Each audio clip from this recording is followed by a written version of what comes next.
What is this? You need to reach 1,000 subscribers? Do you think you deserve the honor of having 1,000 subscribers, would-be hero? Yeah, what makes you so freaking special that I should subscribe to your freaking channel, hero? Yeah, he's right. I mean, come on. What have you done for me lately? Seems kinda suspicious playing all these old games on a modern machine instead of playing some kind of modern game you ain't played before. I suppose if you truly plan to help the people of Moldavia, I suppose we can take a moment to check out your channel and see what it's all about. Maybe then I'll decide, no? He seems like a nice enough fellow. Why, he even does little introductions on some of his newer videos, it seems. Fine. Yes. So let's see this channel of yours. We need to know the URL of your channel, hero. Oh, I see. It is quite easy to remember. www.youtube.com at Let's Play Sierra Games. The people of Mordavia gather around the mystical square that begins playing the channel of Let's Play Sierra Games. They are entertained. Well, I must say, that was much better than I had thought it would be. I do say I would highly recommend this channel to anyone I met. Yes, a rather funny little channel. I would say anyone who is here should definitely like and give the hero a subscribe at the channel as well. The channel's even kids safe. The hero doesn't even say bad words or anything. He even fights off the scary darkness like a good hero should. Igor may be not the one everyone think is smart, but even Igor know how to subscribe. Not doing so is a grave mistake. That's a little graveyard humor right there. Even I think this channel is a thing of beauty, and there are few things I find as beautiful as me. And maybe, just maybe, this channel comes pretty close. So yes, you should subscribe, or feel the gypsy curse upon you. Besides, the hero has made so many videos and spent so much time making all of these wonderful videos he shares with everyone. He does it to bring light to the dark world. Also, like all growing heroes, he can definitely use the reward offered by reaching 1,000 subscribers.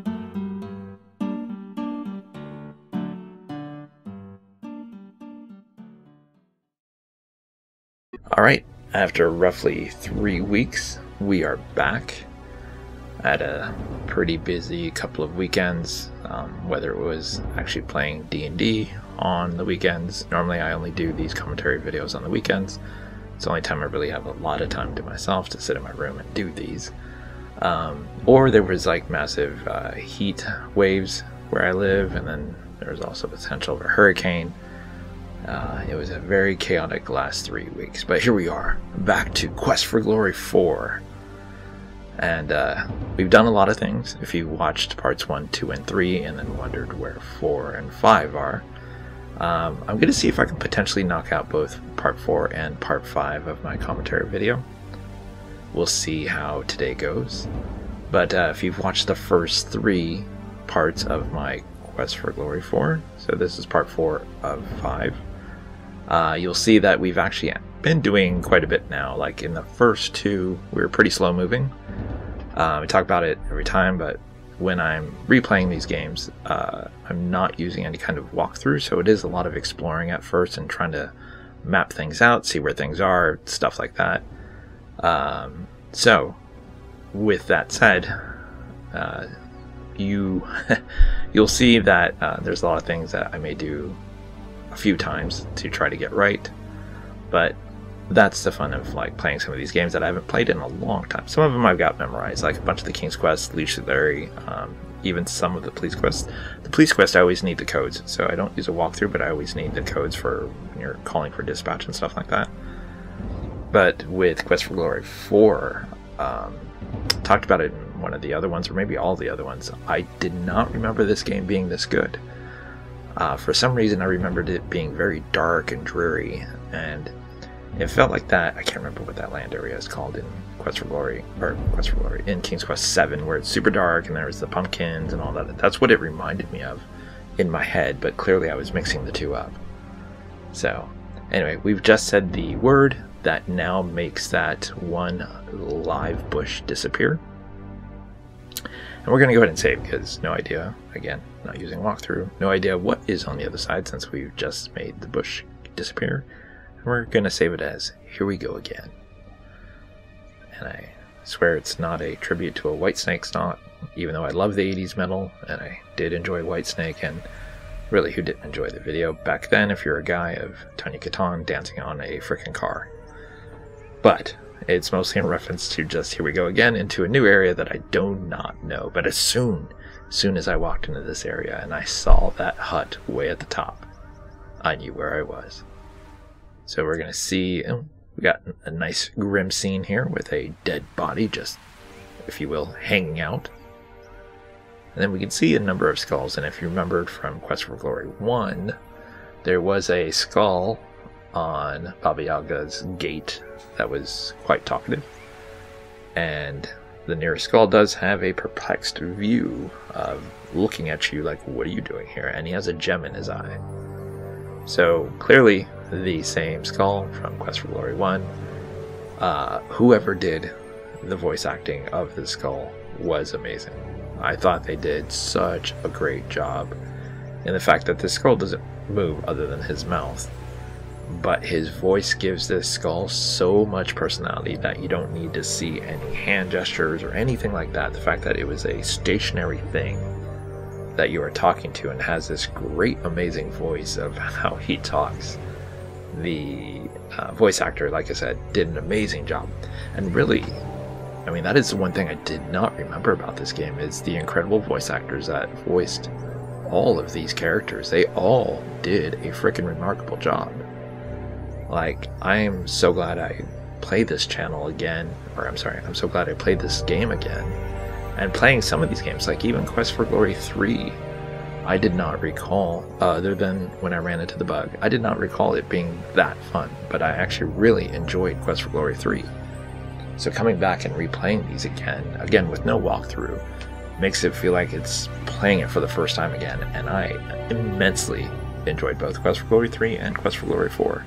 I even enjoyed Quest for Glory 2. I still don't like the copy protection of that map, having to turn my map left and right, until I finally get to the money changer, and then left and right back to buy the magic map to easily teleport around. It's not a super big deal, but it is something that always, every time I think about, oh, I should play Quest for Glory 2, oh, let me go get my map.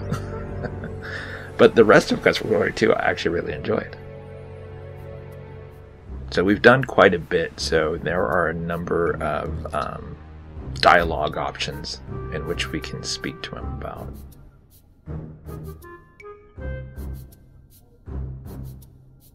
So he wants something to keep the sun out of his eyes.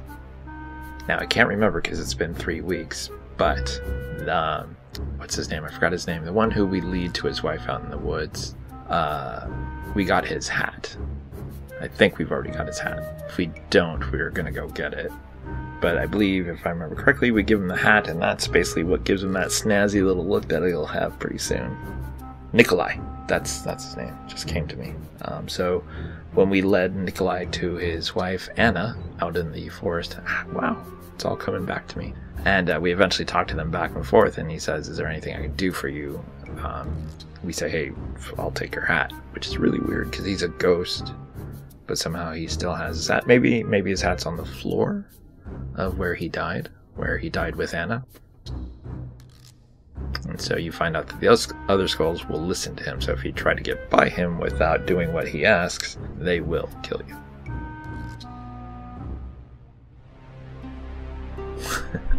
Yeah, good to see you again. They did so good with the dialogue, and again, and the voice actors adding to it, but the dialogue is so good.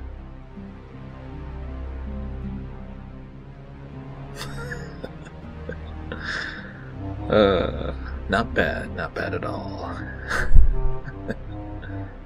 Gives me character, looks more mysterious. And then we get the okay that he has passed the message to the other skulls, that I think they call them the Fry guys, that we are actually okay. So we're good to pass.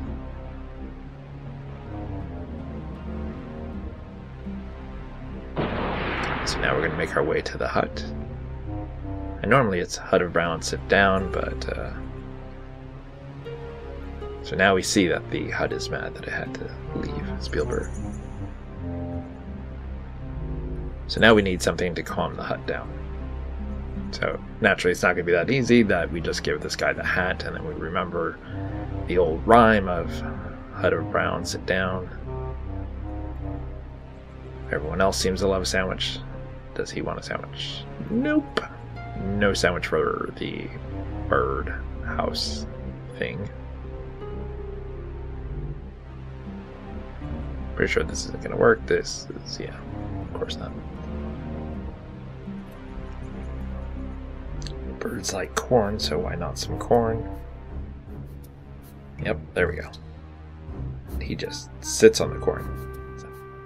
So naturally inside, we're going to have to undoubtedly deal with Baba Yaga. You sense doom hanging over you. A strangely familiar scratchy voice shouts, "Now!" And you can see the spider. And sure enough, our good friend, Baba Yaga. She's certainly a little more terrifying looking in Quest for Glory 4. That is a huge bone she has in her cauldron. So now she's encased us in ice. There's the bat. Spider's still up there. So clearly harvesting some ill feelings about what happened in Quest for Glory 1. Hero sandwiches.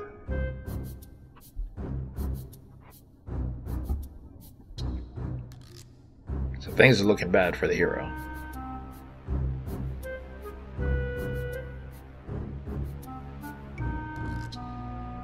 So she clearly doesn't like being questioned. So we got to be precise in what we're going to talk about here with Baba Yaga. Make our way back up there. It's going to move away. Get some corn.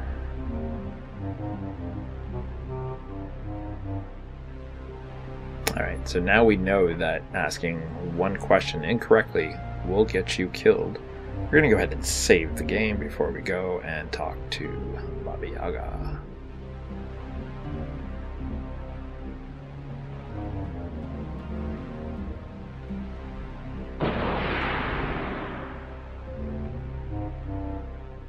Now you'd think, if you had a quick enough dexterity, you could just roll out of the way.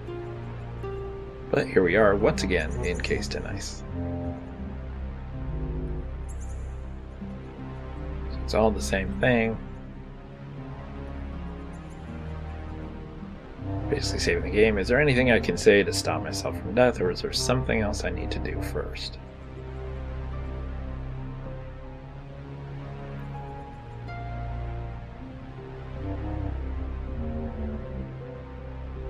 So we try to tell her about the gnome, and she doesn't seem all too keen on wanting to help the gnome either.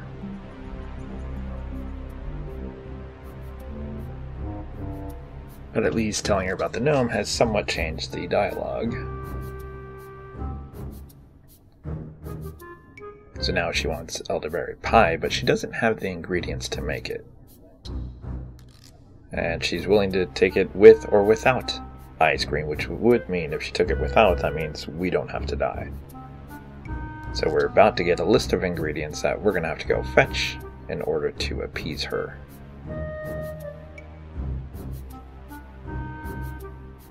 So she's giving us one more chance. Bring me some fresh elderberry pie, and I won't have you for dessert. Agreed? You vigorously nod your head in agreement.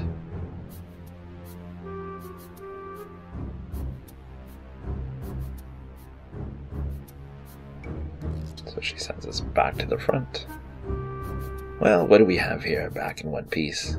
Shall never expect to see you outside for she again.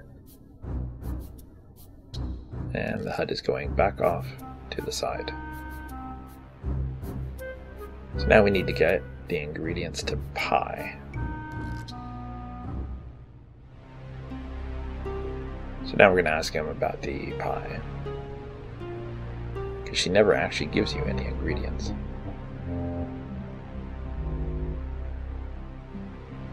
And if you want to make sure that Baba Yaga doesn't get the best of us, if you look in the upper right hand corner, if you subscribe, that'll certainly help the hero achieve a better chance of surviving.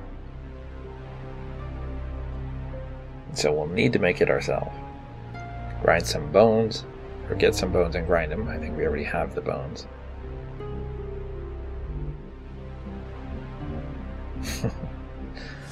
I like that he's like, how would I know? You're the one with the skull still that still has a brain. And so the goo leaks out of the Dark One's cave. I think we already have that one as well. And the berry is that one bush that keeps lashing out. I think we already got the berry as well.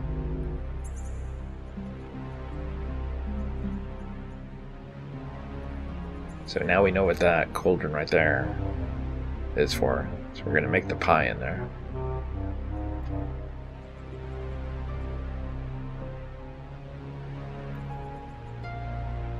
What is the difference between a mortar and a cauldron? I guess a cauldron is the one that is already sitting on a fire. So now we've grinded the bone down to a consistency of flour.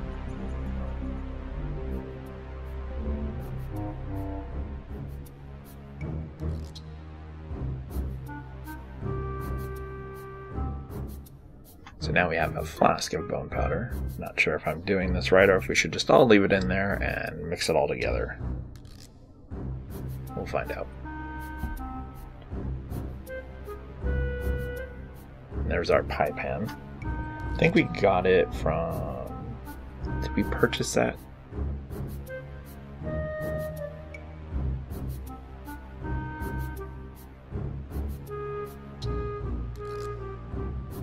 Alright, so now we have all the ingredients.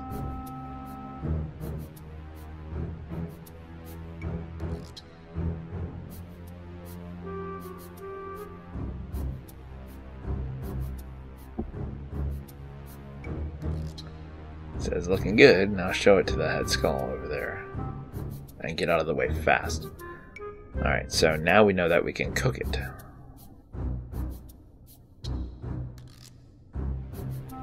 Alright, so the eyes have cooked it to a delicate golden brown color. So now the skull has told the bird to squat, so now we can go back and deliver the pie.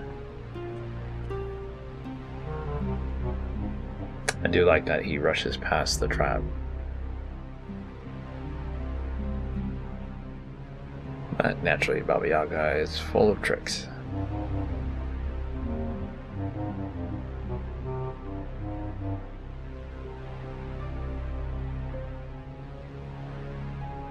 How could she have possibly forgotten? It took me less than a minute to make this pie.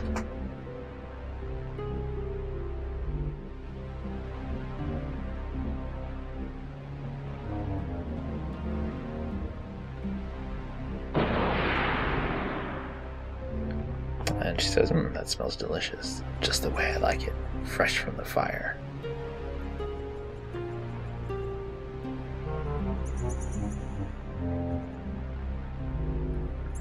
How should I reward you for such a lovely pie?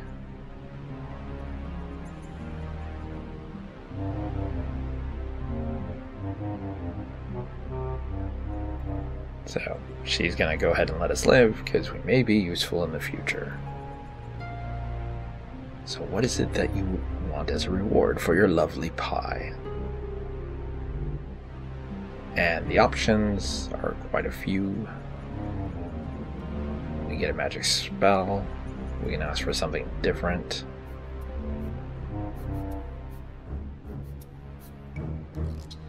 Getting the gnome his humor back.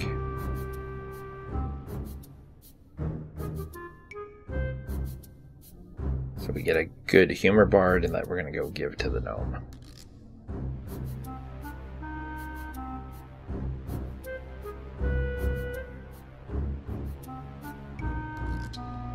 Let's see if she'll be more talkative. Not really.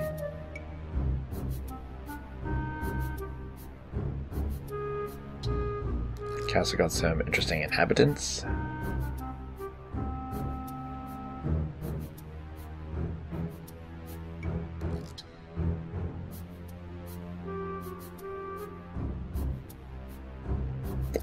And so try to be tricky, see if we can get another reward out of her, but no, she just teleports us away.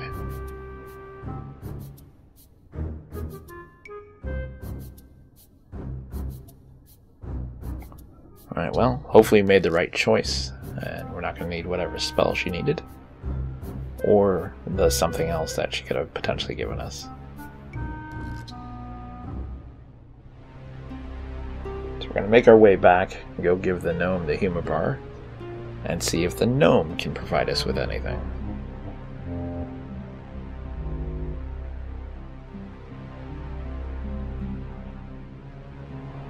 And if you're, for whatever reason, watching part 4 other than the other parts and you see that remote control down in the lower right and you're thinking to yourself, I never saw that in Quest for Glory 4. What that is I typically speed up combat. When I originally recorded this, I can't even remember how long it was. It was like something like 16 hours. I sped it up and it ended up being a little over 11 hours, which is apparently still too long for what YouTube accepts as the longest video.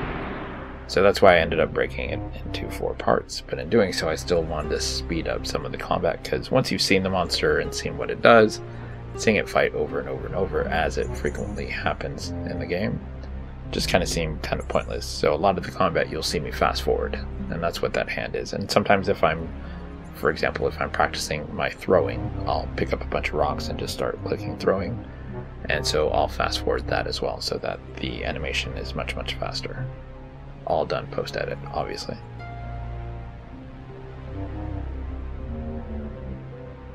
So we're back in town, gates are closed, but if you've seen the other ones, one of the first things I did, once the first time I got locked out and couldn't climb over the gate, I immediately started doing all the leg exercise at the Adventure Guild to increase my climbing. It is interesting that he's a ghost, but he doesn't have that same ghost appearance that Nikolai and Anne do. And I know I talked about this before, but I do wish that there was some kind of counter that each time you pass through here, he wouldn't just repeat the same thing over and over. I think there's 2 different things he'll talk about, and each time you come through here at night, he's going to talk about one of those 2 things. So it'd be cool if some of them repeated, or, you know, there was like maybe like 5 different things he would say, and then that you could eventually loop them back through. You know, after the 5th one passed, you can go back, and the first one would then start, and then the second one, the third. But the same 2 things keep being said, so. So we know about the Wraith defeated him, and I lost all. So we need to go find that Wraith, which I think I already did. It's the one Wraith that I fought, and then for whatever reason I walked away from after the fight, because he was such a tough fight that I won the fight and then I just walked off. But anyway, we are gonna go ahead and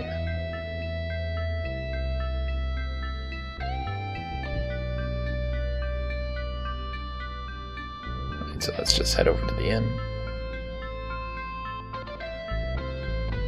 This will happen as well. If we get here too late, no one opens any of the doors, including the innkeeper, when it's night. So you're going to have to find somewhere else to sleep. Rana's Peace is usually the best place to sleep at night. Either at the hill or out in the wild. She has an area as well.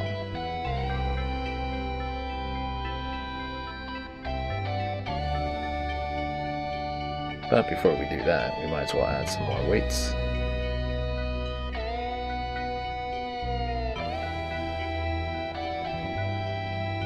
Build up some of that strength. The highest stat in Quest for Glory 4 is 400, and you can see my climbing is at 400. Getting that strength pretty close, but everything else is pretty far off. The weapon use is almost there, 332.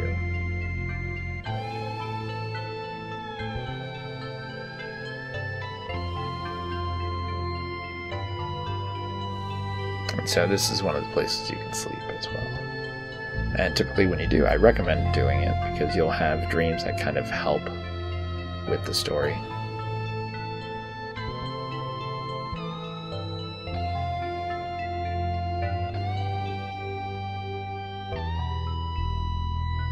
So we're going to go ahead and sleep until morning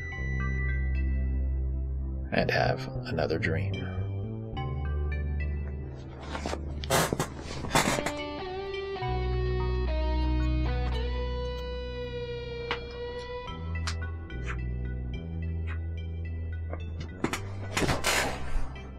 Sorry, I had to step away for a second to get some Coke Zero.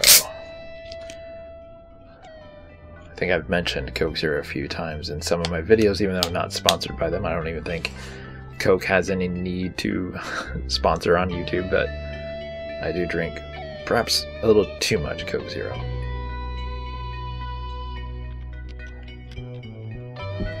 So we just lost some magical ability to heal because the will-o-wisps that we captured in the swamp have perished. Now if you look at the did this post edit, if you look at the top where it says save the will-o-wisps, help us subscribe. So we've learned that we've made a mistake. We've clung onto the will-o-wisps for far too long. So what we're going to do is we're going to restore back to where we have the humor bar, and we're going to make our way to the will-o-wisp swamp and release them. So our bad, didn't know they died. Once again, yay for not playing with a walkthrough. Alright, so she's kicked us out. We're all good. Once again, the fast forward icon as we make our way to the swamp. As well as fight.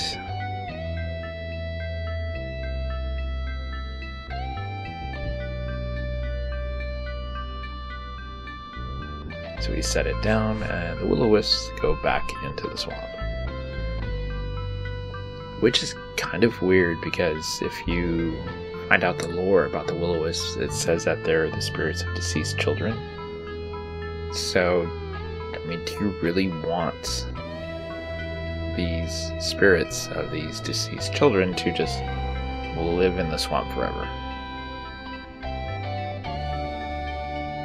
You would think you'd want to find a way to put them to rest as well. But hey, you know what? Now we're going to fast forward, make our way back to Mordavia, where we're going to go ahead and once again try to sleep without murdering. Oh, well, first we're going to fight some bats. Super easy. There's nothing to loot. You can just get rabies, or whatever it says, unless you're searching for rabies.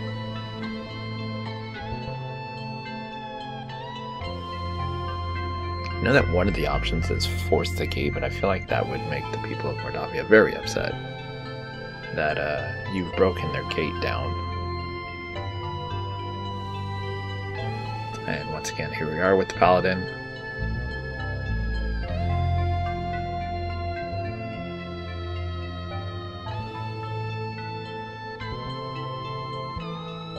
So we learned that he called on Arana, she helped, but she got trapped. And then he found out about the ritual, the dark ritual, and then he was going to use it to save her, but then the Wraith had killed him and he was unable to fulfill his quest. And that the sword belongs to Dimitri. So real quick, we're just going to go work out again.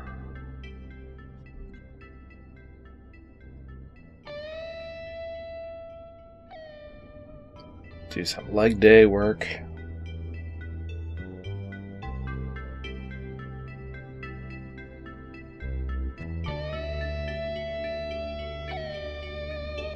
Alright, then we're going to sleep till morning again and have the same dream we just had.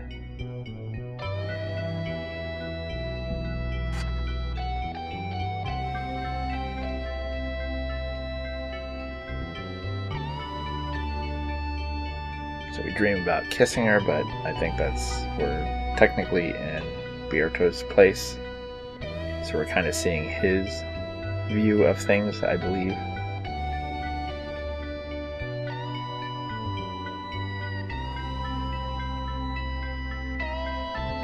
So now that I've brought the Will-O-Wisp back, I'm going to make sure I save so that if I need to redo anything, I don't have to go too far back into the swamp.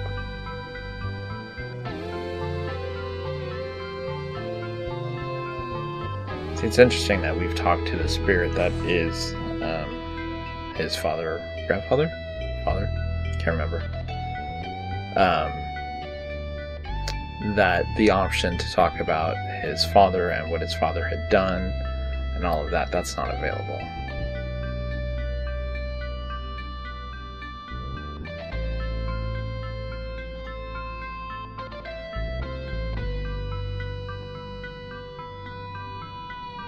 His grandfather.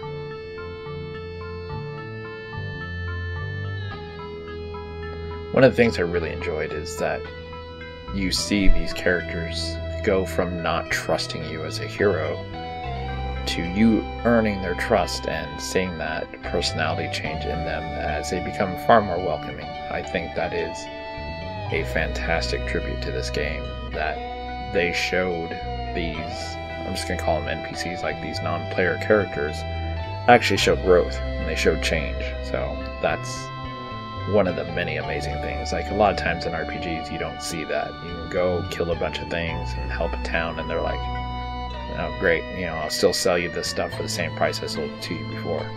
Yeah, I just saved your town from like a whole horde of orcs and you're not treating me any different. Yeah. So this game does a wonderful job of showing that that change in everyone's personality for the better.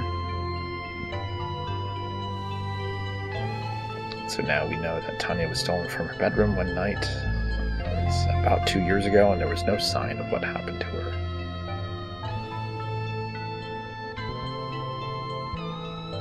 Once again, the gypsies were blamed, but when he went there to confront the gypsies, there was no evidence that the gypsies had anything to do with it. And then the gravedigger, he's seen like a large monster near her window at night.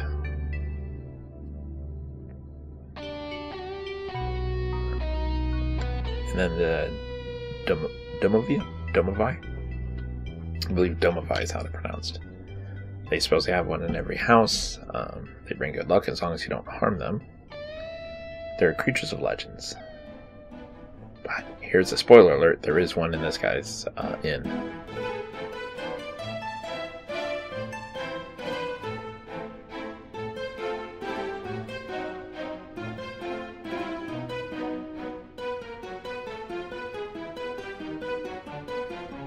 And so she talks about that she too fell asleep near the staff in the center of town, and she had a most wonderful dream. She dreamed that her daughter was playing in the flowers, and that she held her in her arms. And so she's basically giving you the clue that if you haven't already by this point, definitely go sleep by the staff, and you'll have these dreams.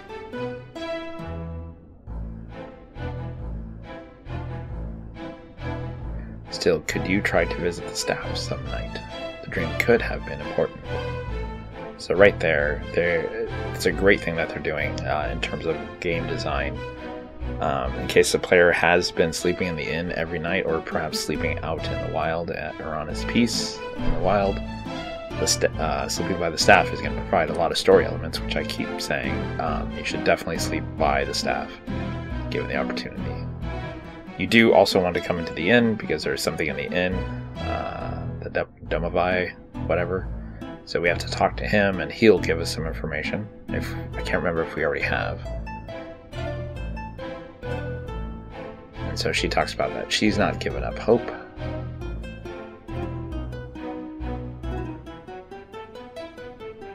And so once again, if you ask about the staff, she'll go on to talk about how the staff always makes everyone feel safe.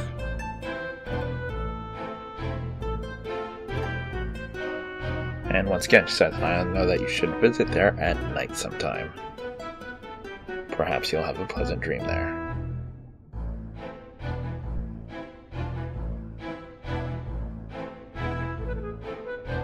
So Bella provides a lot of information. Yuri seems very much in doubt of it all.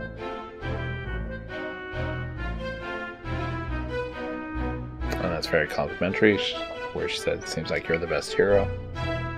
Certainly no one else in this town is. And so we get more information about the Paladin Piarte, how he had come with Arana, and he is the Burgermeister's grandfather.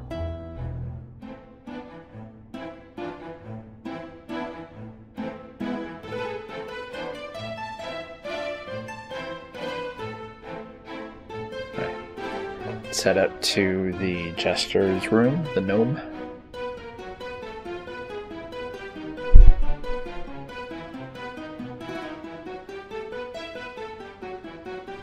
So definitely just knock on the door, don't try to open it, or else you get zapped twice. But at this point, we just got the ability to sense danger. But at this point, our health is so high that those two zaps do nothing.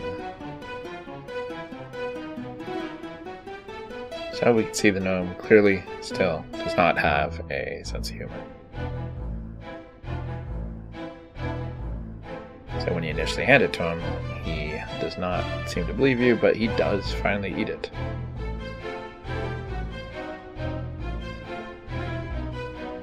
And then he says he feels funny, like really funny.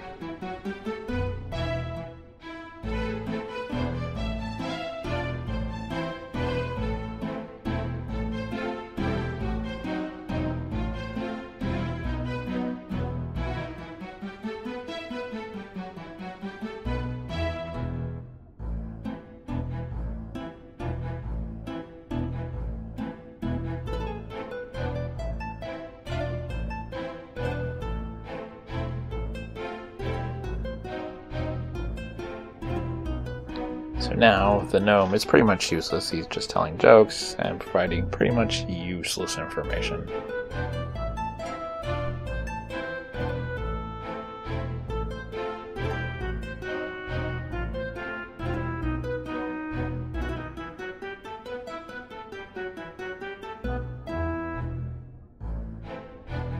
So he plans on doing one more joke show thing, and then he'll be on the road.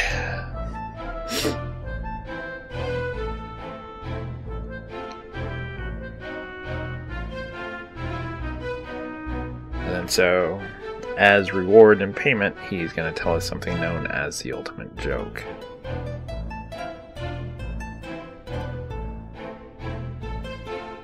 And whoever hears it is going to laugh and they won't be able to stop. Only works once. It should only be used as a last resort.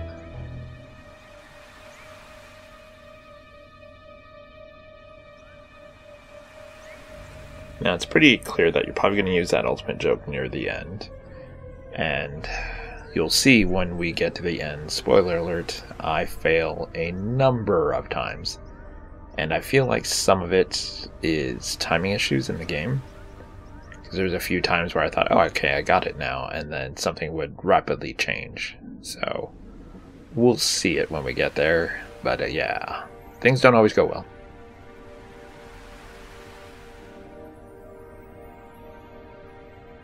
Kind of felt like the ultimate joke was on me.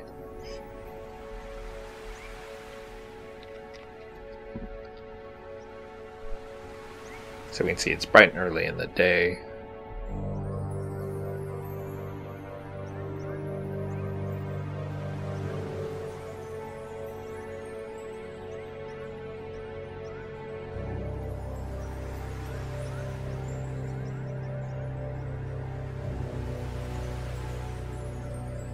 So now we know we still have to rescue Tanya, who is somewhere in the castle.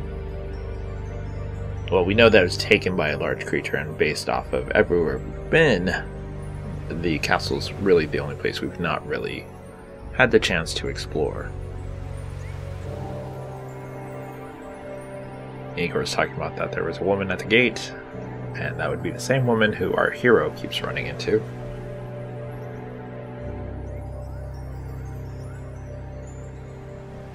So let's do some leg day exercise.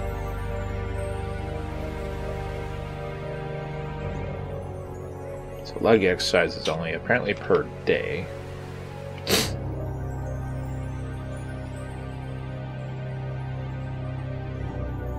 So now it looks like it's roughly around noon.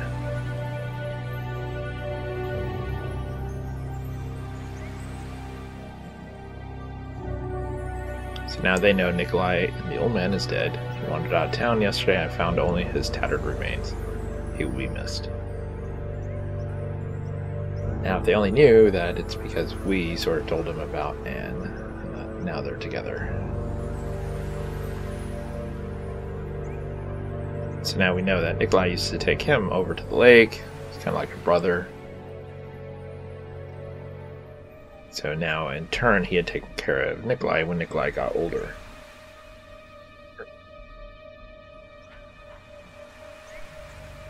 So when we tell him about the ghost, he's happy to know that they'll be together in the afterlife.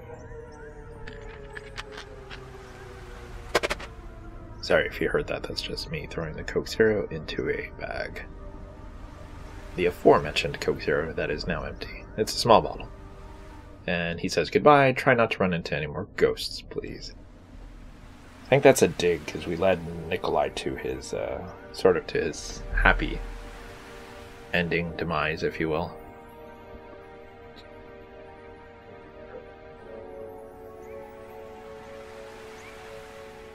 I like that she says, be sure to keep me informed, I need to know everything. Because she is the one that kind of spreads like rumors and stuff like that.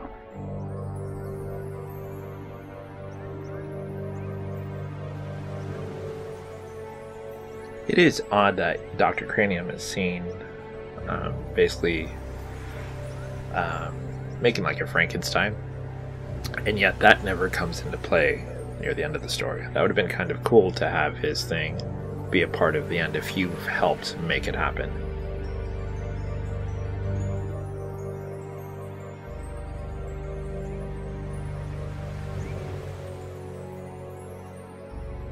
So she mentions you can make a living farming here. It's probably better than being an adventurer.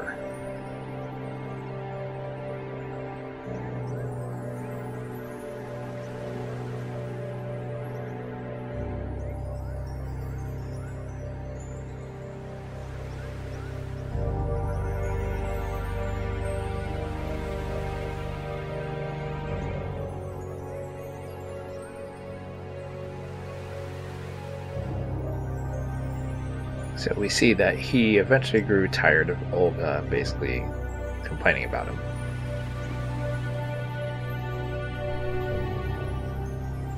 So now we probably have to patch the relationship between these two.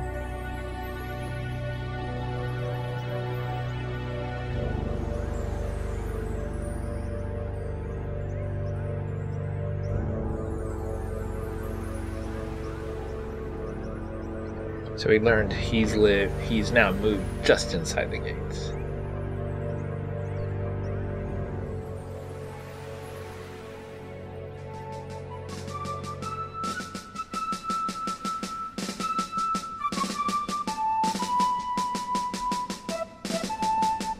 So now we're going to fast forward, make our way back, go talk to Olga and see if she has anything to add and see if we can repair this relationship between these two.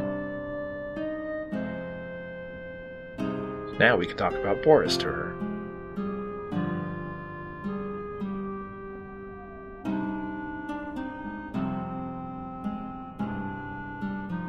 So she talks about how he's always at the inn, and that if he'd been around, she wouldn't complain so much.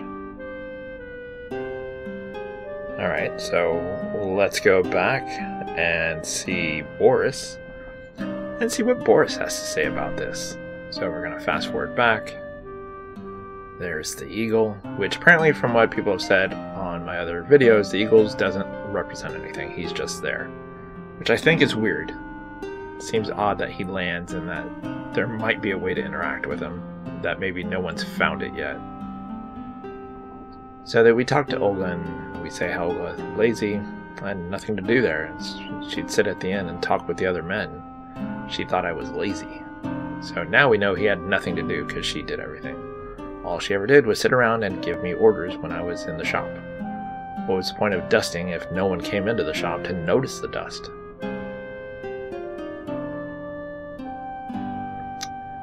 So now we're going to say enough already, and guess what we're going to do? We are going to zip right back to Olga. There's the eagle again. And go see Or go tell her what Boris has said. So we're going to talk about Boris. Tell Olga that Boris didn't like being ordered around all the time. I wouldn't have had to order him around if he would only have done his work. I just wanted the shop to be neat and clean in case anyone came in. How does he expect me to do all the work around here by myself? So now we see that this was his family's business after all. So, alright. I say enough already for now. We're gonna zip back over to Boris and see what Boris has to say about this. We're gonna talk about Olga having trouble running the shop without him. There's much to do to keeping the shop straightened up. My family always worked together to keep it going before. If only Olga wouldn't nag me all the time. She and I used to enjoy running the shop when we actually had things to sell. What is the point of even running a shop when there's no business? Alright, I'm gonna say enough already. And we're gonna make our way back to Olga. So let's fast forward, zip, zip, zip. Get in there. Open the door and tell Olga what Boris said.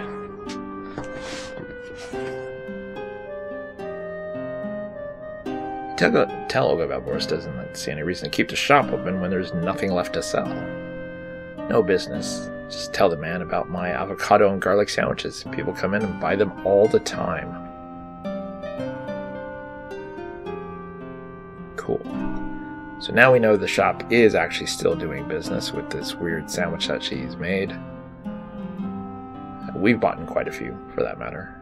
And so let us zip back over to Boris and let him know, hey man, the shop is still doing its thing, and she's doing it by herself.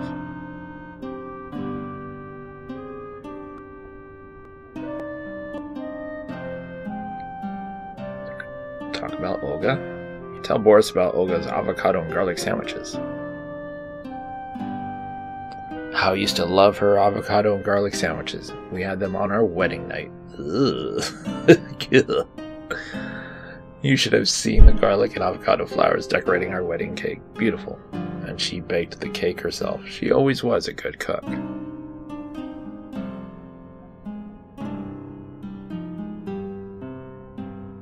You remind me of how much I miss my wife. I shall go back and visit her.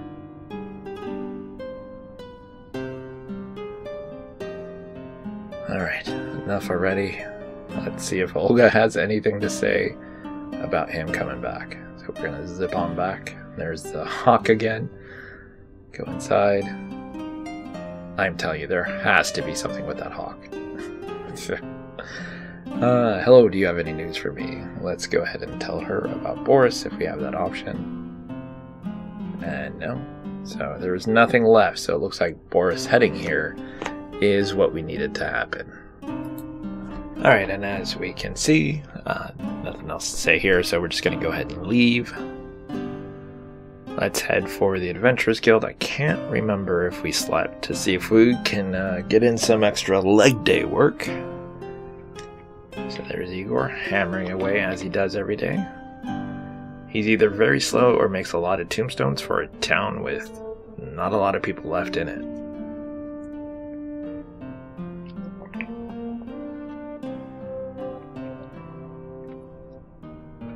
Yep, only a certain amount of punishment you can take, so apparently we've already done this, so we cannot do leg day. So let's just move on. See if Igor has anything to say. A few things have happened, so Igor may have some additional info. Asking about the monastery, bad building. No go there. Bad, bad, bad.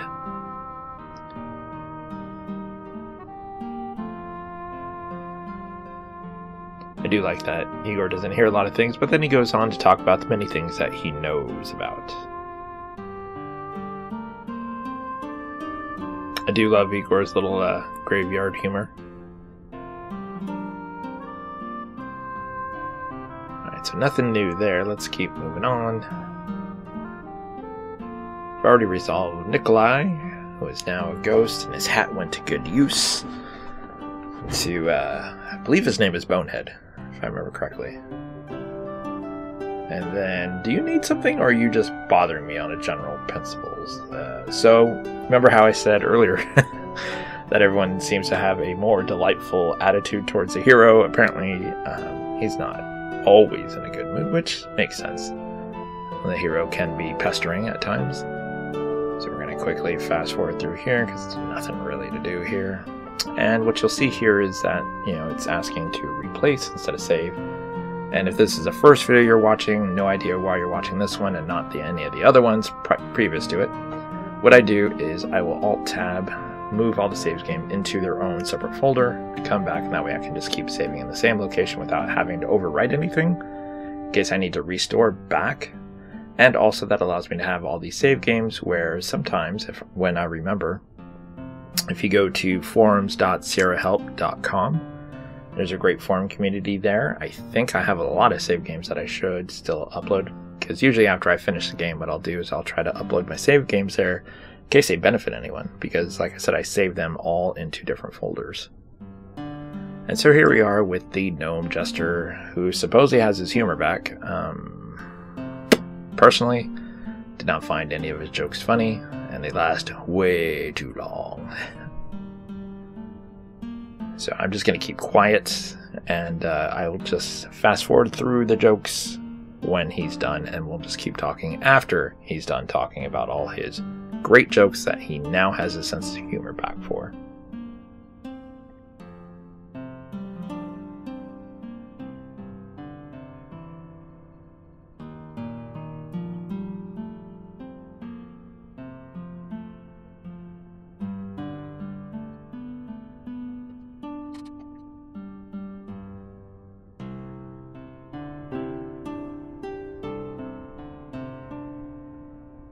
At least he gives credit to the hero.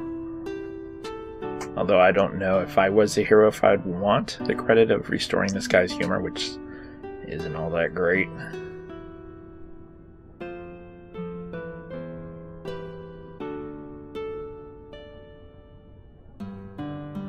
Townspeople explode into spontaneous applause, which is shocking.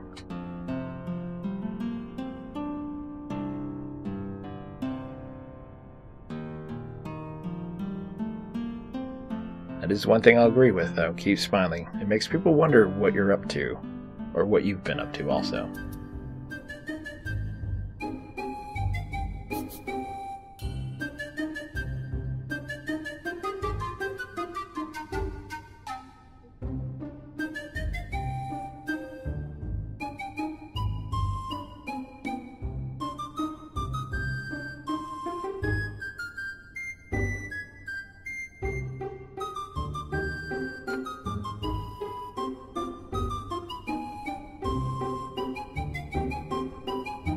And he says that Mr. Bones, which is apparently the gnome, he enjoyed listening to him this time, which is odd.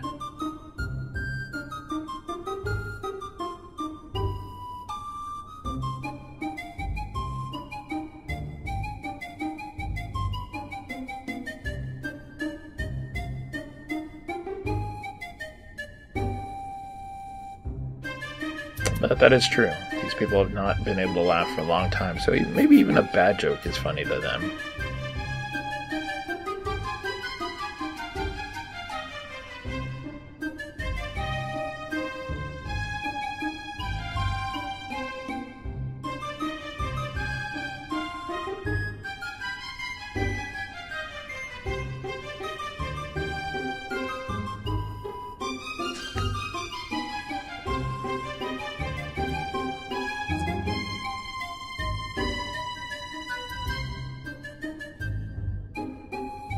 These three are the best, honestly. And the one that it's currently on is probably my favorite.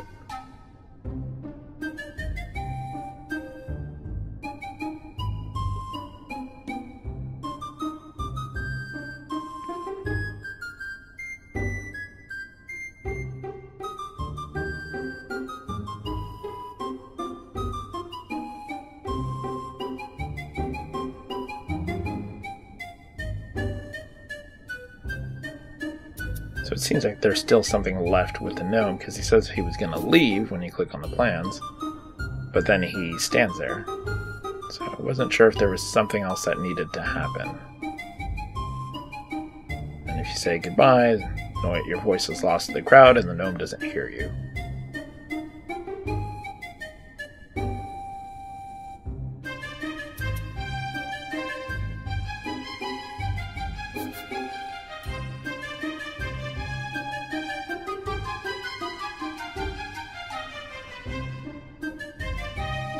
So we know he's going to Silmeria.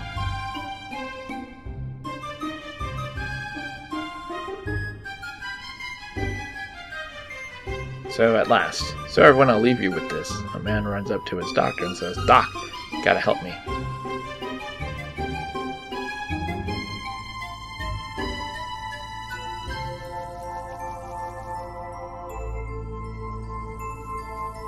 It's been a sheer pleasure. Goats.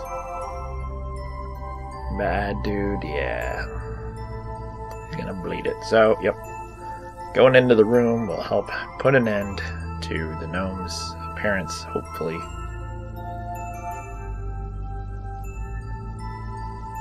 So after some rest, we feel better.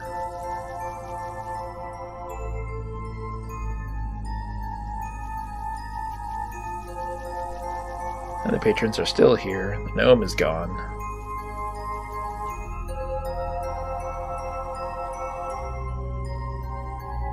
There's no response to the knock at the gnome's door, so clearly he has been gone. The room has been cleared out completely.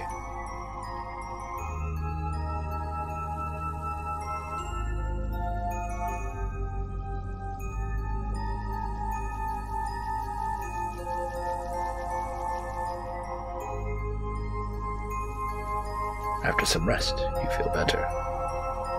You are exhausted from lack of sleep, so that means it must be around midnight.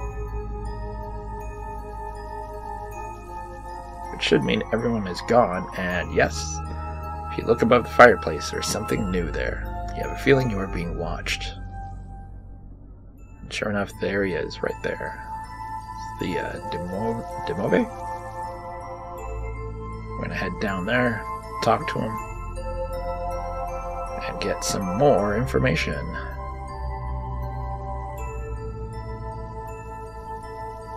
Lives in the inn, Demovai.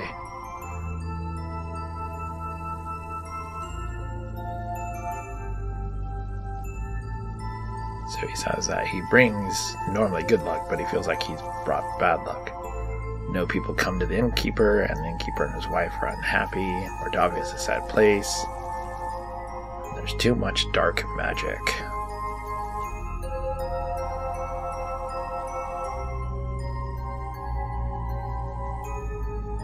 So let's see what he means by dark magic. Too much we speak. Too much I talk. Sometime else we speak. Sometime else I talk. Ask about something else. Something else. What is it? Domovai. So we learn he watches over the inn and tries to protect it. But big people. You, stranger, are maybe hero, maybe not. Show myself to you I do, speak to you I will. Maybe good things for people you do. Maybe good thing for Domovai you do. So now he's saying maybe there's something we can do for him.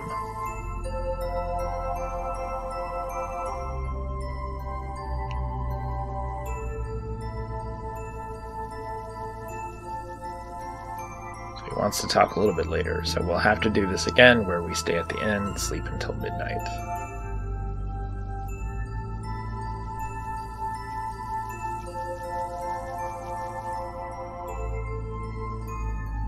And this place, Mordavia, used to be a good place, but now there's a lot of bad things.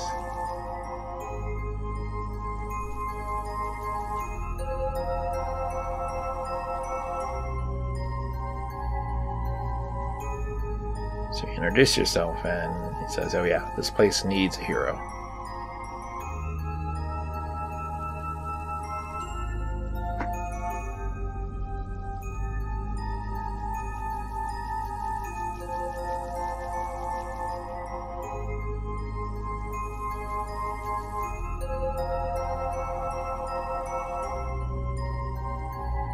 talks very much like Yoda from Star Wars.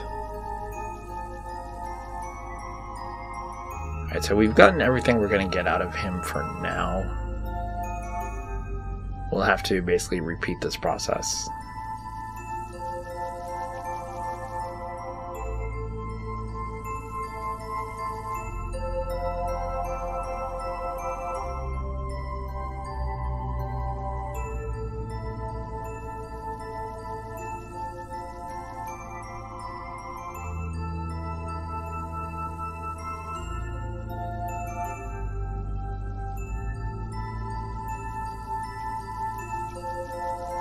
Alright, so now that it's after midnight, there's actually no way to get out now. So pretty much our only option is to basically sleep until daylight.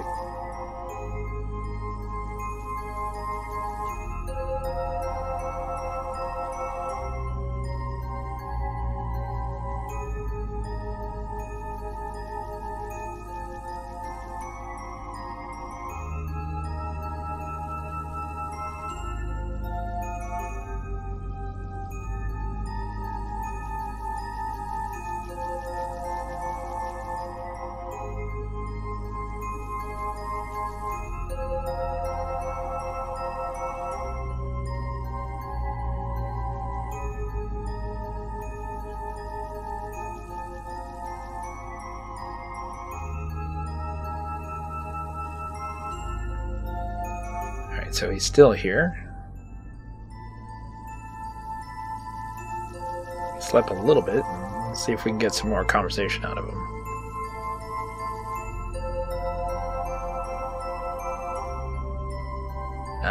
See? Much more now.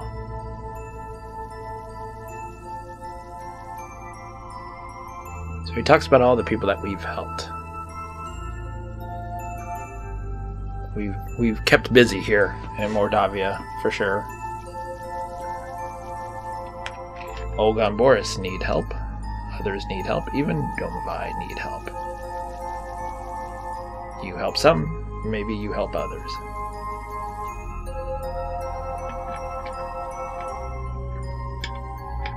Talks about the innkeeper Yuri being very sad, and Bella very sad. A very bad thing happened. Not even Domovai magic can help.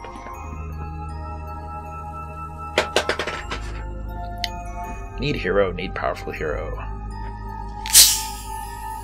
Sorry, just Coke Zero if that popped up on the mic.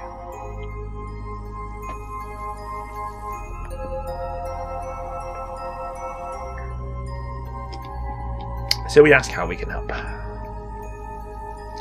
Not far from the end is bad place, very bad place, for sure. A place the door will try to kill you. Magic symbol you need, magic symbol on door will open. So now we know how to open the door. We figured that out already, but the Domovai has also told us. In bad place, Domovai is. Domovai not alive. Domovai not dead. Domovai very dry. Domovai you help. More help I give you. So earlier we had gone in there and there was a dry hump of something. And so now we know it is probably the Domovai. Now it's a matter of restoring that Domovai to life. So we're probably going to need water, and probably water from Ernest's Peace. If I were to guess together, because that Ernest's Peace is a magical place with magical water.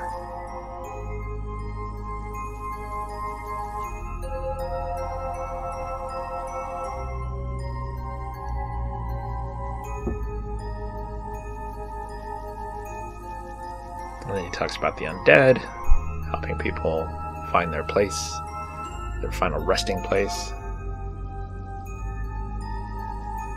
So he's giving all these tips that if you help a dead thing, they might help you, which we've already done.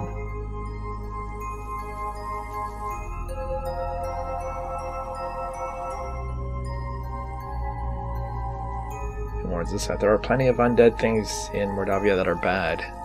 Stay away from them unless you want to fight. Well, usually fighting is not an option. Ruska, very pretty. Ruska will kill you.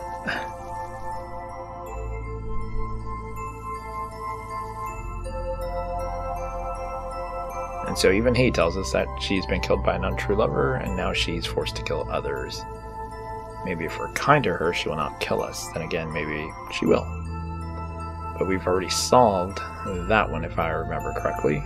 Again, it's been 3 weeks since I've done part 1, part 2, and part 3 of the commentary, so I can't remember where, but I'm pretty sure we already solved the Rasuka issue. Castle's a bad place. No one alive there, but monsters. Very dangerous to go there. Someday you go there. Not go there now. Well, we kind of have to, because we've done almost everything else.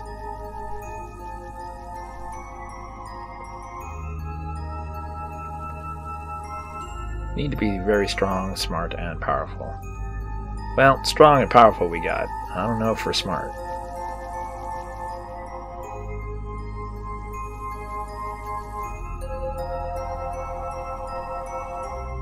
Bad things soon happen. Bad thing come. Very bad.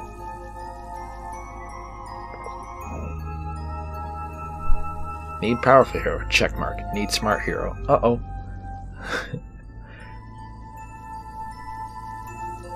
Hero help make a very, very bad thing come.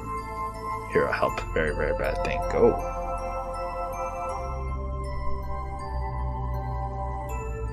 And spoiler alert, said it earlier, but man, the final fight, I am telling you, there has to be some issue buggy wise there, because I'm pretty sure I got things in order and it still took me like 12 tries.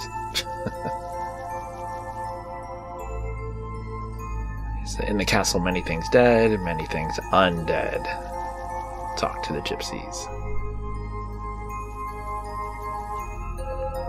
Which we've done a fair amount already to get our future told by the gypsies.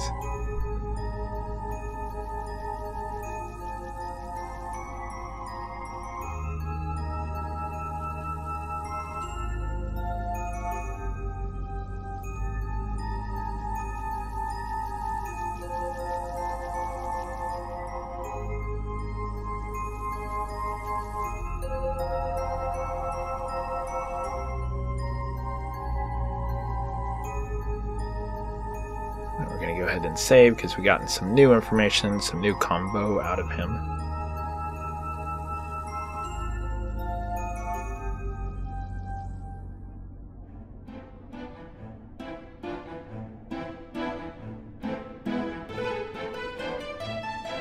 And since we can't actually leave because the door is so bolted, we're just going to head up and get some more rest.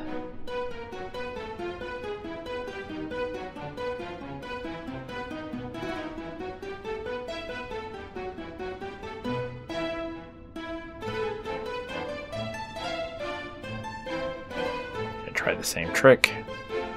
Rest for 60. See if he's still there. If he is, see if we can get more info. Ah, he's not there. Alright, so let's just go back and go to sleep.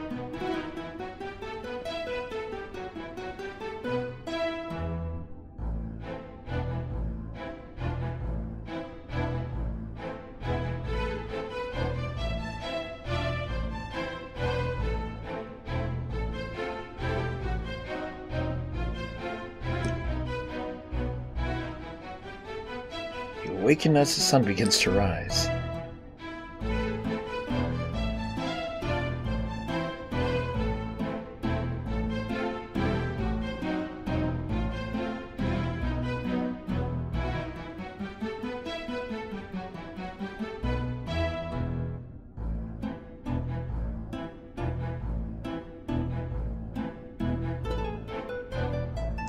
Alright, let's get our free meal.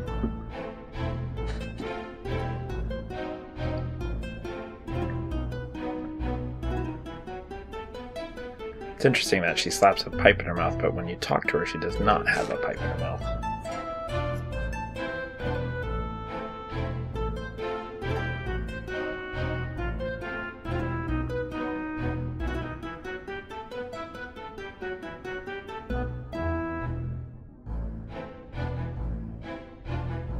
Oh, now he's friendly. After the other day, he was like, you just come over here and bother me on principles.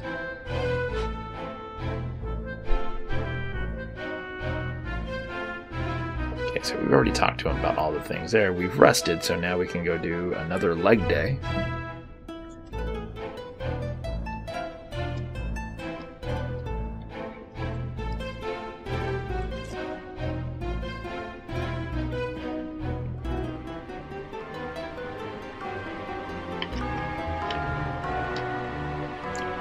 a little easy, so now we're going to add the last bit of weights.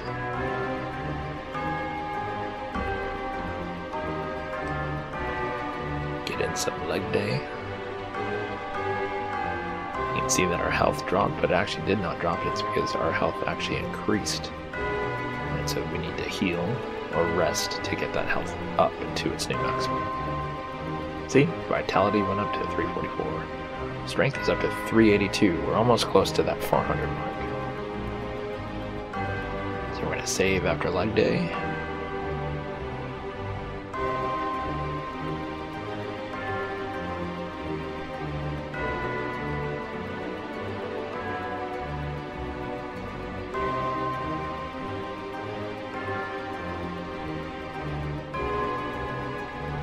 Ego freaks out about going in there.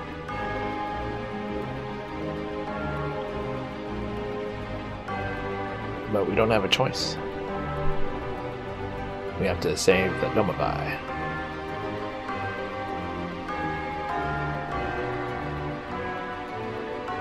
You can see it right there on the shelf, just below the glass display. On the hero's right, your left.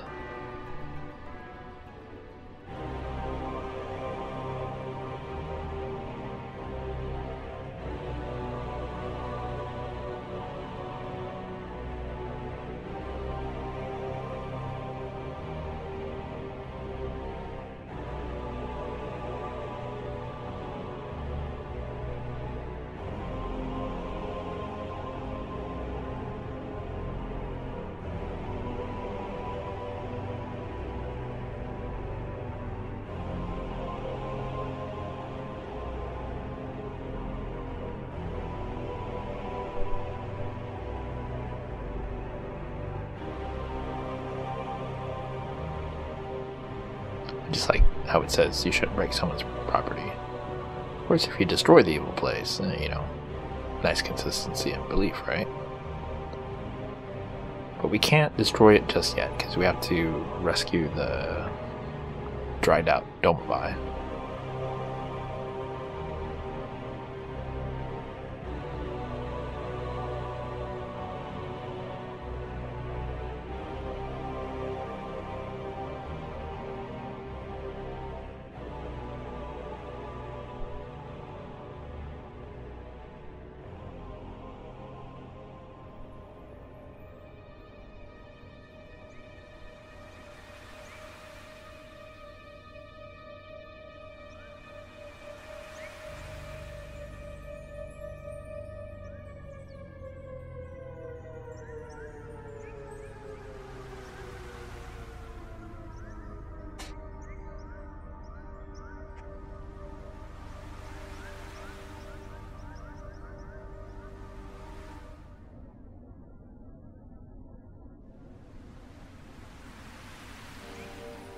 Alright, so that confirms that that is the Domabai.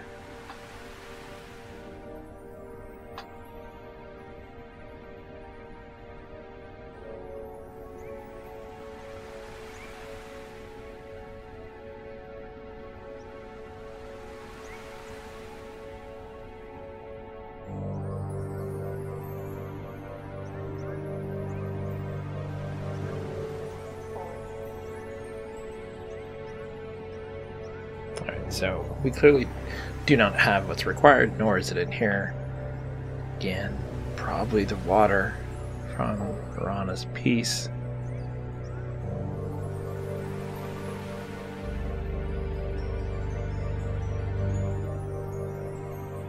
Brace yourself, winter is coming.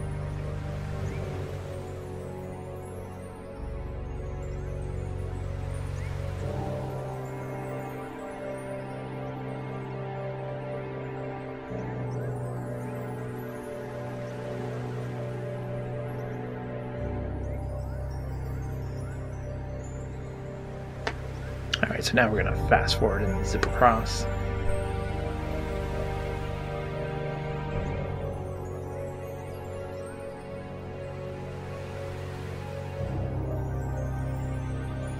And go in the wrong direction.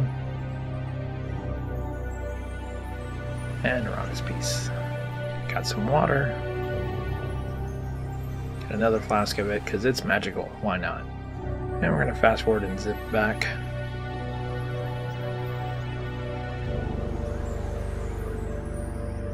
There's that eagle again.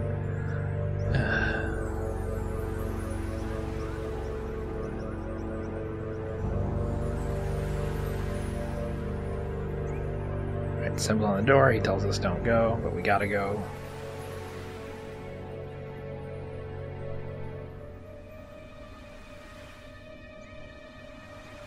Use some water from Marana's piece. Needs a more intensive form of liquid to restore it to normalcy. So it does stir a little bit, but apparently the water was not the key. Then I saved the game as dang it, because I was so confident that it was.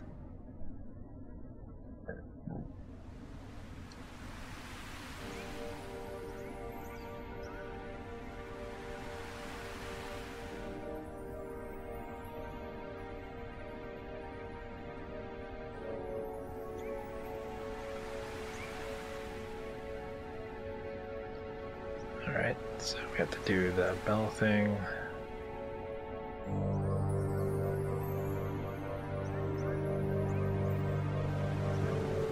Let's see if Dr. Cranium has anything.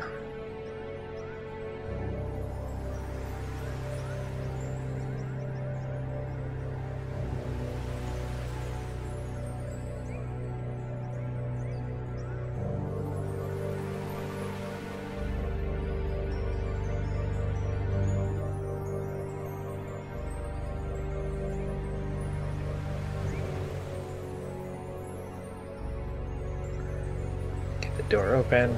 Let's go talk to Dr. Cranium, because we know he has been bringing things back to life through his experiments. And it is called a rehydration solution.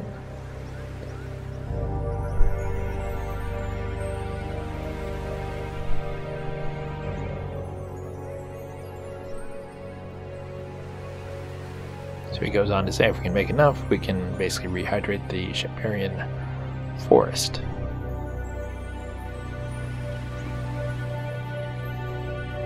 Of course, it'd take most of the world's ocean to basically make the solution, but small problem.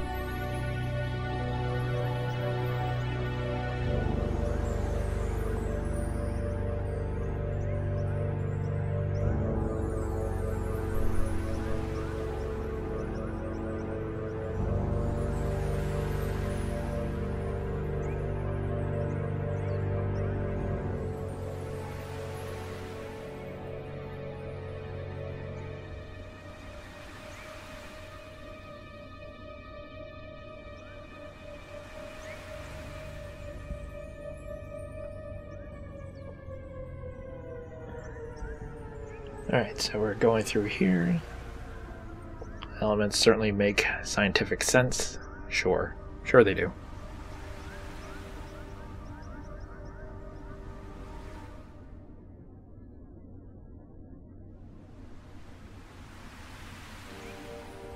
And Adavis mentioned a Dark Master. He's heard of things happening in the castle, but, just chalks it up for weird rumors because he has no scientific proof that these weird happenings are happening. So there's the rehydration, which we're going to need. Perhaps when I complete my rehydration solution, which we need.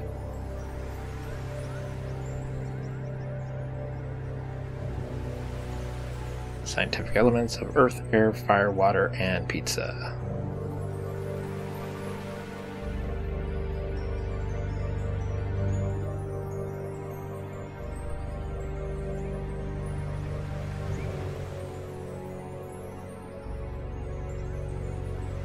And he's forgotten the elemental formula for it, which is in the copy protection book, so you'll need that if you are playing the game in order to complete which combination is required when making the Wambo.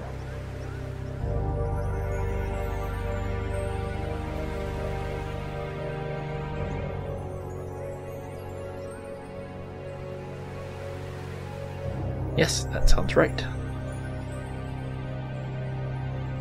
Some Goo Goo for one of my experiments. I think I still have some extra.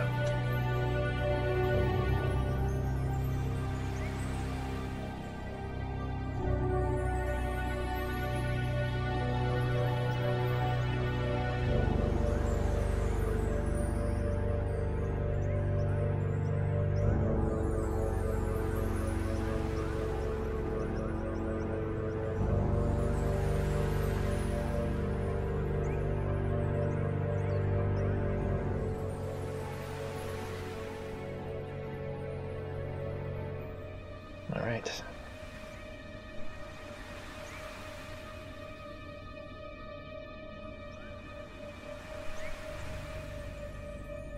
So we got a poison antidote.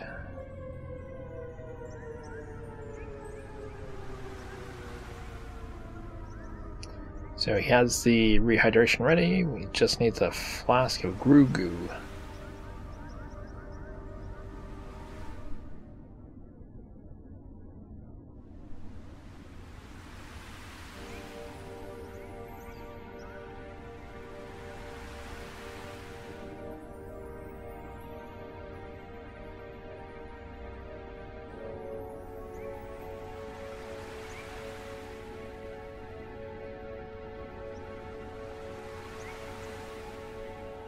So when you ask about the formulas, he's pretty much telling you it's in the margins of the book, which is actually the copper protection manual.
This is why I could never do any kind of let's play Sierra games as a live playthrough for these, I would say the later Sierra games, because they are very, very story driven with a lot of dialogue, which is great, but always trying to think of something to talk about while this is all happening would be very difficult.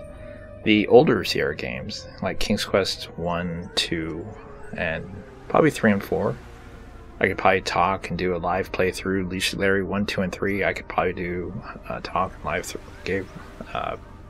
gameplay.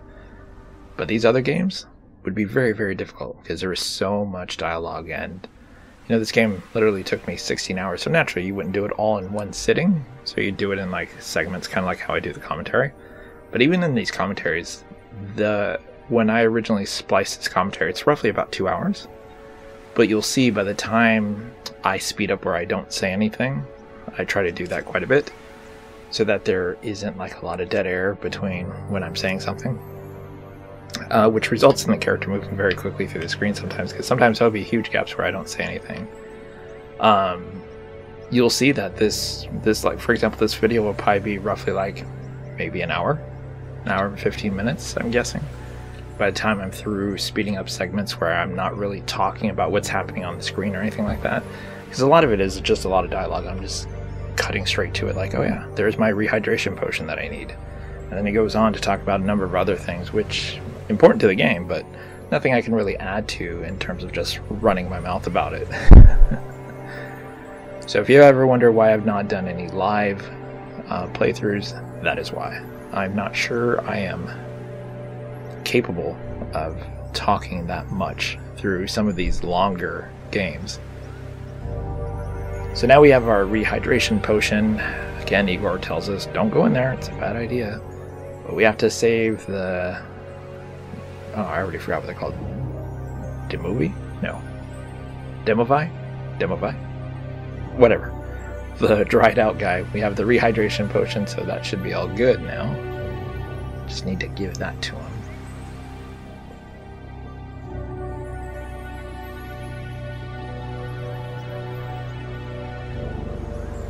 Go ahead and pour that on him, and suddenly we can just pick him up, which is odd. Before it says you have to do it here. Very wet BI, very wet and very alive. So he looks just like the other Domovai, except he is brown in color. Whereas the other one is kind of a bluish green. Dangerous here. Feed the guard or destroy it to find the secret passage down. So there is a way apparently to destroy that thing that is hanging out above the fireplace. And that, okay, and that Domovai is gone. We've already found the secret passage. So we're pretty much done with this place. Matter of fact, I think we can technically... I think at this point we can now burn the place down.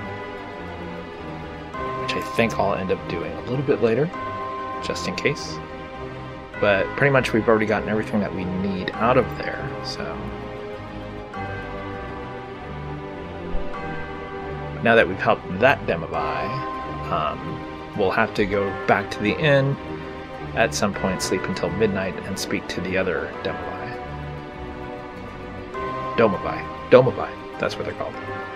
Whatever, Domovai is what I think it is, not Demovai.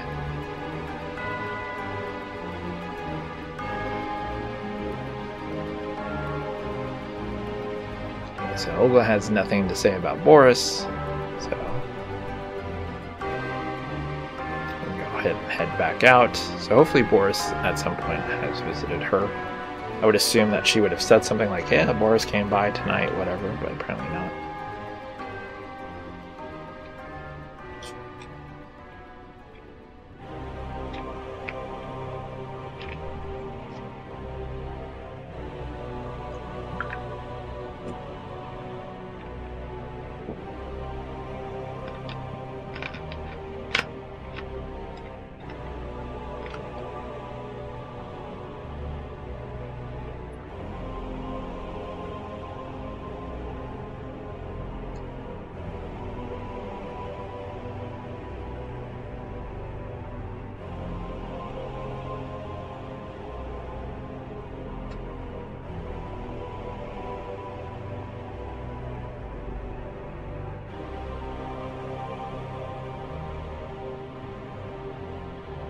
Do a little more leg day. I think you've done as much as you can.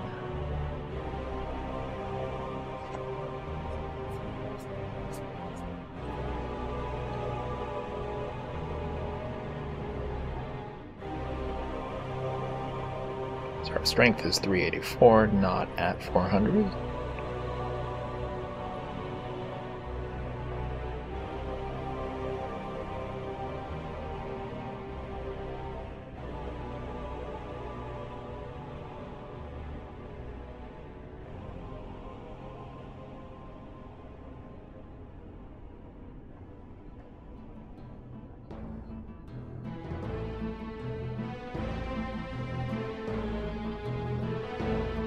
Alright, so let's do some fast forwarding.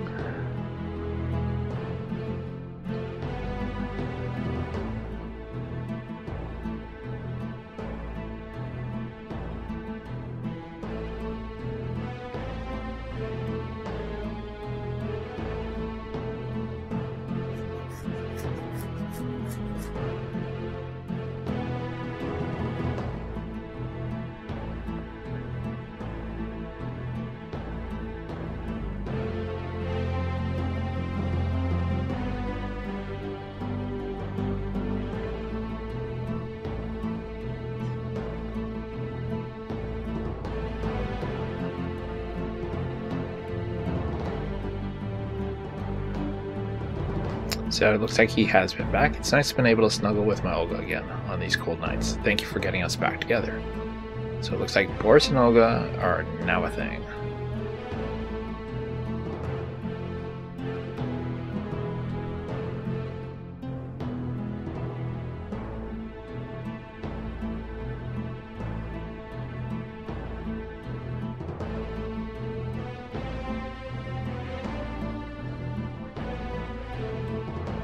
Seems like a pretty reasonable guy. He hears the wolves' howls, but does not assume that they're werewolves. A side note, I have a poison condition that I'm just running around with, but it doesn't matter. Poison usually wears off before it's any true threat to me. So let's go ahead and fast forward again and zoom through the map.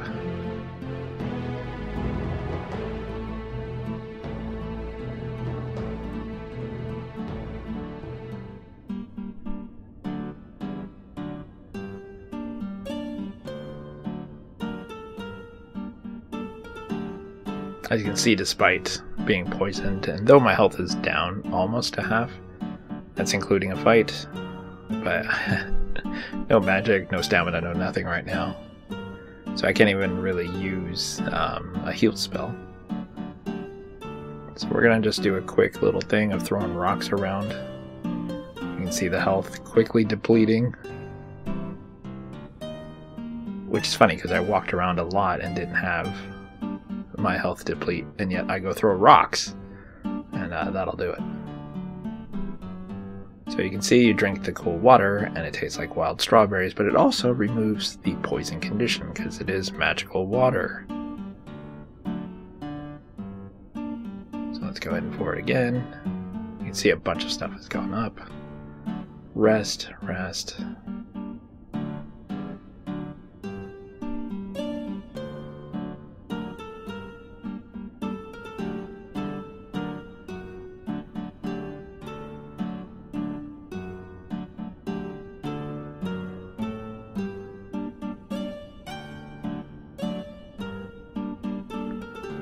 Climb over.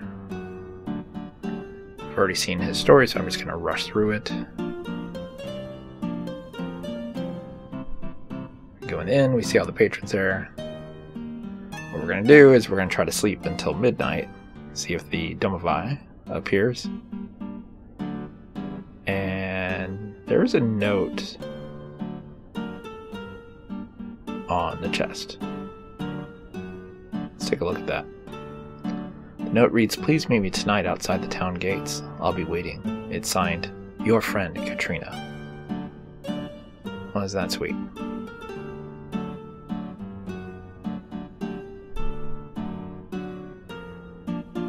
So now the question is, do we go outside, or do we just stay here, wait?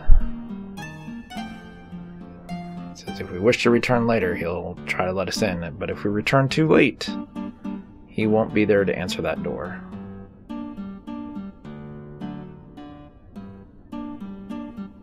I think that's the... Is that the first time the Burgermeister had lights on his door? Actually never took notice to that. And so there is Katrina off to the side. You have the sensation that someone is watching you.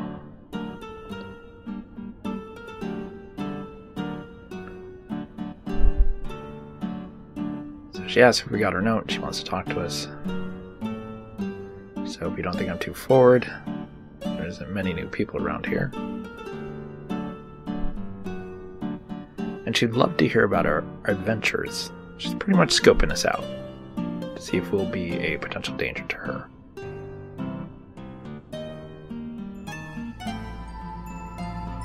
So we tell her about herself. She seems to be hanging on every word.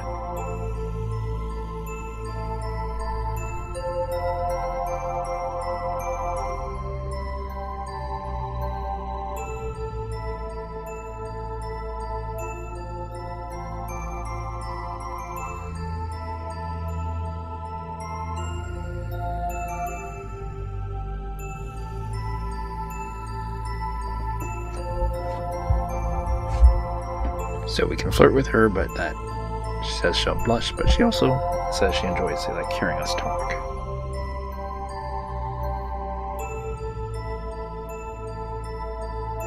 And so now we can ask her a few questions before she decides to bolt off again.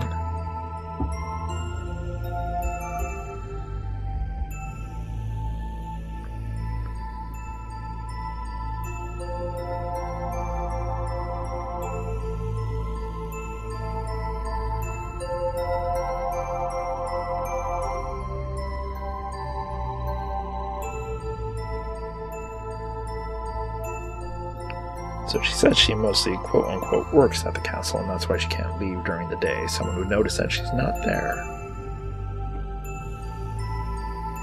No one's allowed in the castle unless they're invited.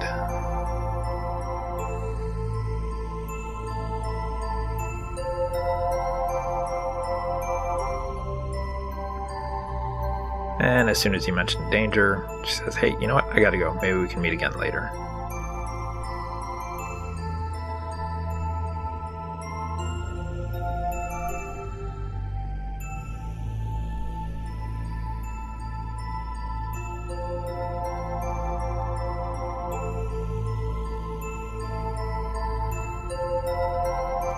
And so she says, please don't mention me to the gatekeeper. No one knows that I go out.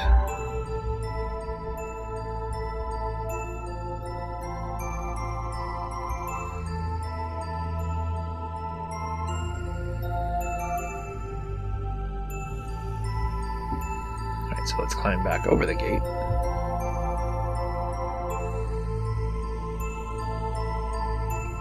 Fast forward over to the inn, knock on the door, they let us in.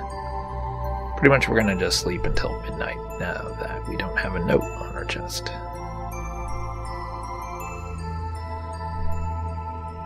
Still there.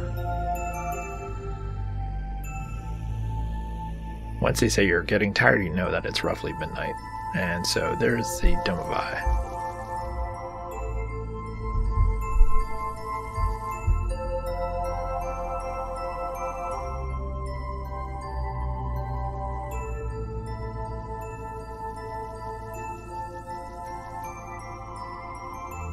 So he says he's happy that we were able to help him.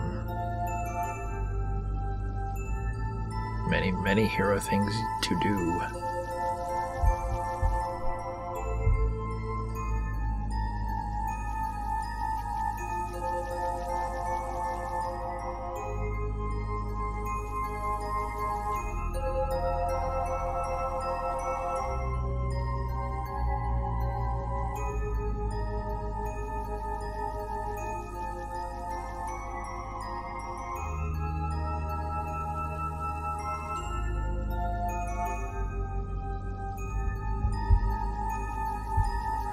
Alright, so now we've found out that the Domovai we rescued is now living in the Burgermeister's place.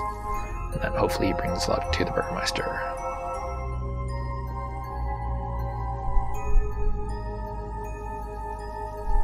And so now he's asking how he can help us.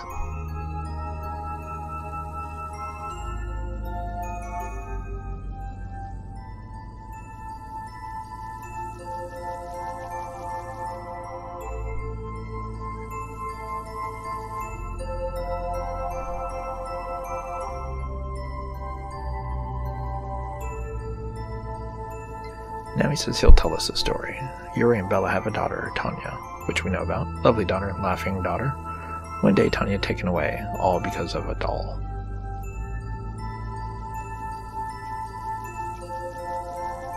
So first we're going to ask about Tanya. Tanya was a sweet child. Tanya like everyone. Then Bella have dream. Dream Tanya taken away. Bella very scared.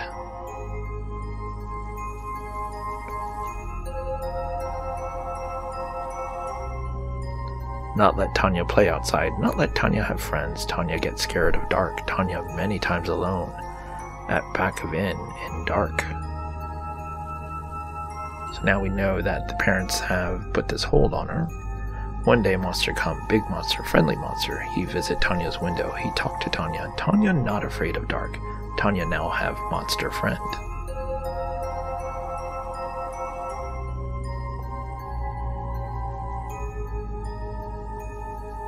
One night, Tanya very unhappy, so monster take Tanya away. Monster want to make Tanya happy. Now Tanya gone. Tanya gone to castle. So now we know where Tanya is. And we also know that there is a big monster involved. No one see Tanya leave, no one see Tanya go, no one but Domovai. Domovai tried to stop Tanya, but too late. Tanya already outside with monster.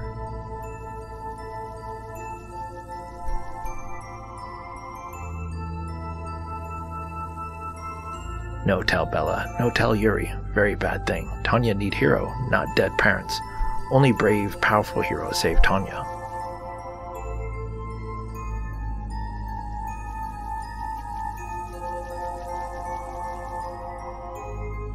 One night Tanya get beautiful doll. Tanya not have doll before. Tanya love doll very much.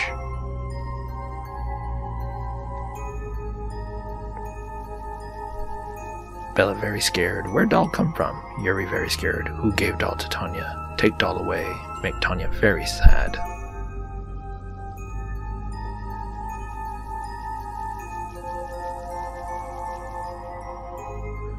Bella hide doll in cabinet. You take doll. Tanya love doll. Maybe you help Tanya. No talk Bella. No show Bella doll. Make Bella very scared. Make Bella very unhappy. So there is something in that cabinet that's in the back of the room, I think, or I assume that's where this doll is when I was playing it. You take doll to Tanya, same day. Someday, you very powerful hero, you take doll to Tanya. So in order to convince Tanya to come, we need to show her this doll.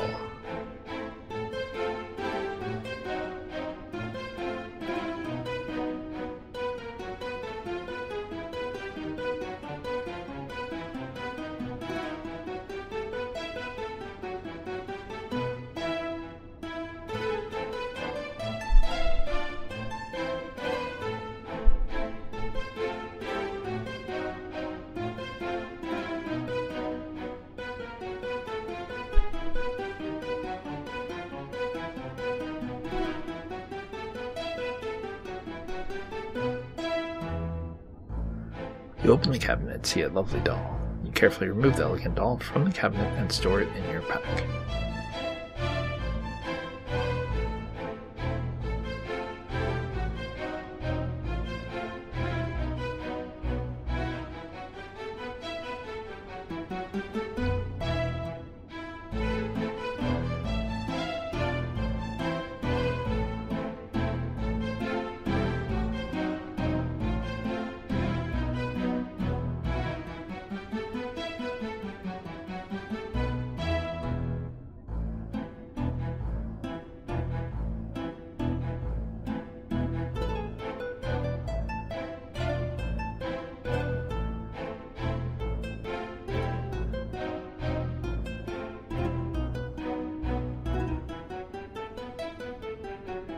Awaken as the sun begins to shine.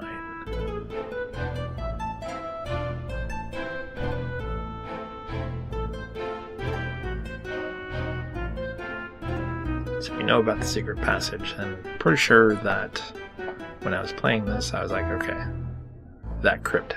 They talk about how the Borgovs, I believe they were pronounced, used to have a secret passage that if they were in trouble, they could escape through the secret passage and into the crypt and get away. So that secret passage has to be reversed as well, obviously, that you can go from the crypt into the castle. So we're going to do that now. It's so weird that you don't have to click on the food to say that you ate it. She just puts it in front of you and then you get up.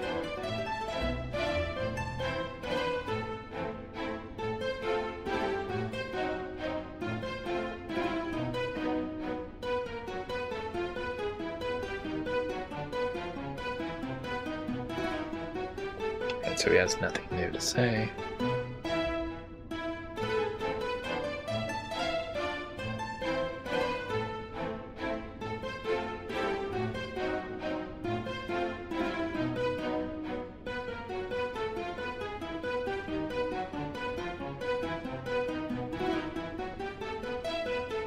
Alright, since we did sleep, we could try to do another leg day, but I don't know if we can get any benefit out of it anymore.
Alright, and when we go into the crypt, that'll be the next part, the final part, part 5.